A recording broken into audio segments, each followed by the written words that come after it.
Okay guys, may hapon. Mga ma'am, mga sir, may hapon sa inyong tanan. Saba-saba na po sa itong channel ay para ma-update mo perminti.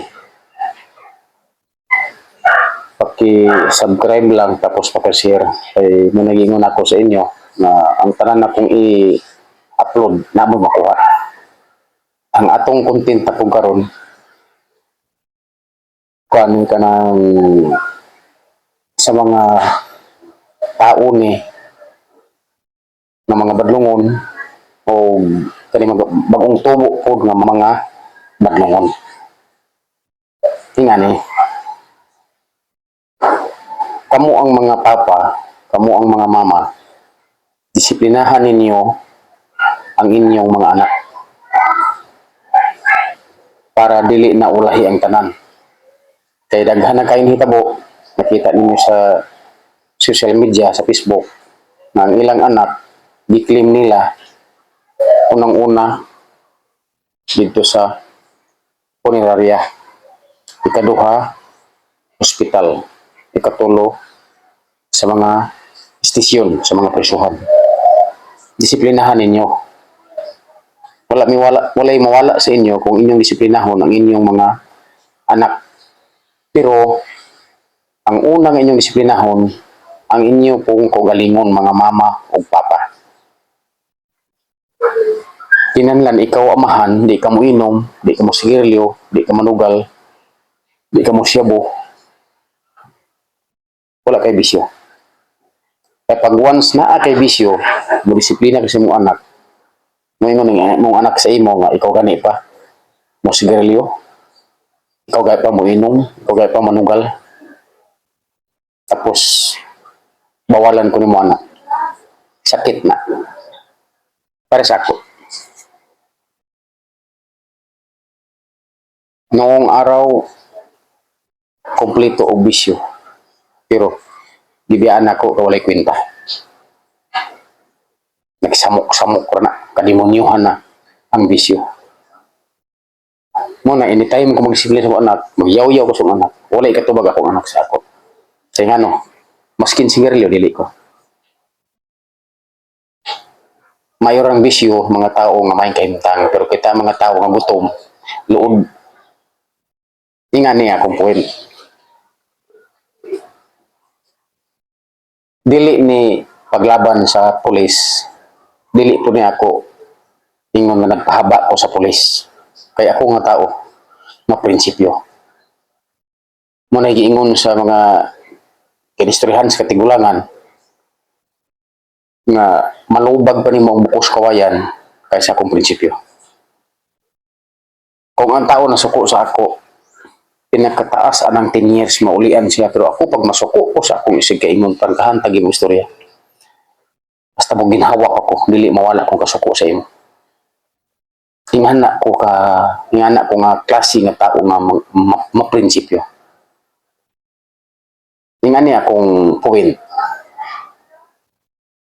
Ako pag magabi magmonitor gid ko. Dili lang matulog ko nagmonitor gid ko. Magrubing ko magabi daghan kay ako makita ng mga bata pa napasgawas.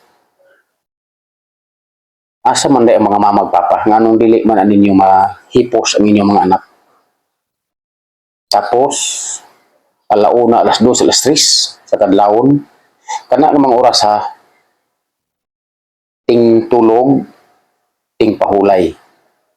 Pero unsa ang imong makita, unsa ang imong madunggan, wangwang sa patrol, sa pulis. Kaya nagsigi pa sa grouping sa mga kadalanan, kaya ang mga bata, mga batanon, ang mga pasaway, naa pa, nakipagpatintiro pa sa mga pulis. Nakipagpatintiro pa sa patrol. Ayaw, mali na. Mali gyud na. Akong ulitaw, akong dalaga, di mo kakitaan ang nasgawas. Mo sulod na din sa balay, alas 10 gabi Alas 11 pinakadugay. Pero naara sa atbang sa amo, nag-internet. Hulog-hulog ng 5-5. Labi na Biyernes sa gabi. In short, nga akong pamilya, akong anak, dili salot. Wala nakahatag og problema sa PNP. Pag naay tawag niyo sa PNP, magyaw-yaw mo, mga suko mo, kay dugay ang responde nila. Pero, ang mali baya na sa ato, na sa inyo, ano, kung kita tanan disiplinado, kung ang atong mga anak disiplinado, walay samok ang atong community, walay samok ang atong lungsod, walay samok atong barangay, walay samok ang atong syudad. Pag once ka na ay problema, pag tawag mo sa PNP, ang buhaton sa PNP, automatic na siya makaresponde sa imuhang tawag. Kaya nga no, naaman sa station, nakamanman, nakamonitor lang. Total, peaceful man. Pero ang saon man nila, pag tawag ni mo, na nag-wild din ang patroli ay tuapos pikas barangay, kay naapoy gi-rescue dito na nag-away. Ang patrol to sa barangay kay nag-rescue dito kay nagitigbas or na ay nagtinigbasay. Pag man magyaw-yaw mo, asa bang hustisya diha? Nakita pa nato sa social media na ay mga badlungon, mga salot sa gobyerno na nadapatan sa pulis, ay prangkis nadapatan sa pulis, agrebyado pag yun ang nadapatan.